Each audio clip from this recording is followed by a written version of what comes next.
anigu waxaan horta dadka marka hore maskaxdooda inta badan si adag wax ku fahma youtube-kuna waxaan u sameeyey iyo challenge-yadan si aan anigu naftayda mar walba u xasuusiyo inaan muuqaal sameeyo inaan wax barto marka hore inaan wax qaybo kadibna aan muuqaal sameeyo marka anigu page-kan baan caawa dhan baranayay kadib markaan qaybay weliba qaybtan xaggan xitaa waa qaybtii shalay toole aan dhiganay kadib dib baan ugu soo celcelinayay markaa 5 jumladood iyo 5 vocabulary cusbaan bartay intii baa idinka la wadaagaya sidoo kale sababtaan idin kala wadaagayna waxay ka mid ahayd challenge-kii inaan galnay 30 cisho ee self study-ga marka jumladahan iyo vocabulary-gan anaa iskayga isku baray soo baadhay idinkana waan idila wadaagaya marka idinkuna ku dadaalaya inay isku bartaan jumladahana xifdiya oo haddaydan kuwii hore xifdin kuwan ha baranina muuqaalka sigirta kuwii hore soo daawo taasaan idila rajaynaya marka let's start our video soo dhawow habeenkii saddexaad oo xiriira oo aan si joogta ah u baranayno ingilishta weliba si self study ah marka habeen walba cashareen qaadanay habeen kasta waxaan qaadanay 5 jumladood oo inglisha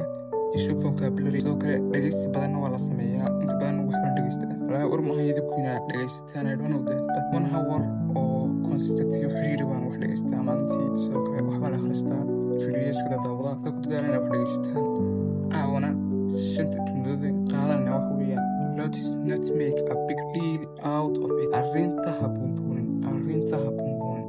let's not make a big deal out of it arrinta ha buunbuunin jumlada labaad wax weeyaan don't twice my words hadalkayga ha qalloocin ama hadalkayga si khaldan ha u sheegin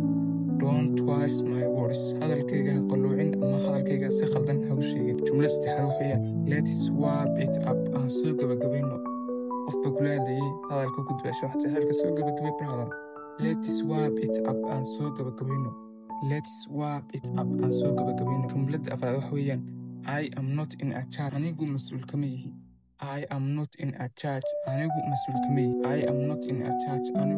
kama yihi jumlada shanaad ahna tan ugu dambaysa waxa weeyaan I will make it up to you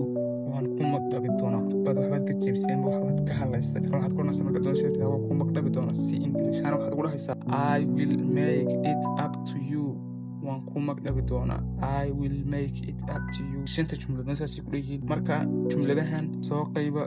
groupka inta ku jirtana groupka ku soo dirnaa kor lahaa si aan motivation dhiirigelin kala helno groupkana sidoo kale ka hadla luqadda ingiriiska ku hadla joogtaynta ku dadaala consistency sameeya wax barta self study ka tijaabiya anigu hadda ingiriiska si kaliya ahaan isu baraya marka 5 jumladood saasi ku leeyihiin waxaan u gudbaynaa 5 vocabulary soo dhawaada qaybta vocabulary-ga 5 jumladood oo B1 vocabulary oo B1 level ah ku soo dhawaada jumladahan waxaan jeedaa vocabulary-gan xifdiga qayba isticmaala ereygooda wax weeyaan arrange qabanqaabin ereyga labaad wax weeyaan beerow ama hasho ereyga saddexaad wax weeyaan comfortable raaxa leh ereyga afraad wax weeyaan prepare diyaarin ereyga shanaad ahna kan ugu dambeeya wax weeyaan suggest soo jeedin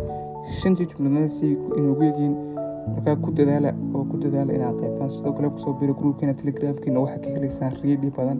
iyo grammar sidoo kale waxaa ka helaysaan filimaan ha ilaawina sidoo kale waxaa ku jira buugaag fara badan oo grammar vocabulary leh anything oo luqadda ku saabsan ayaa ka helaysaa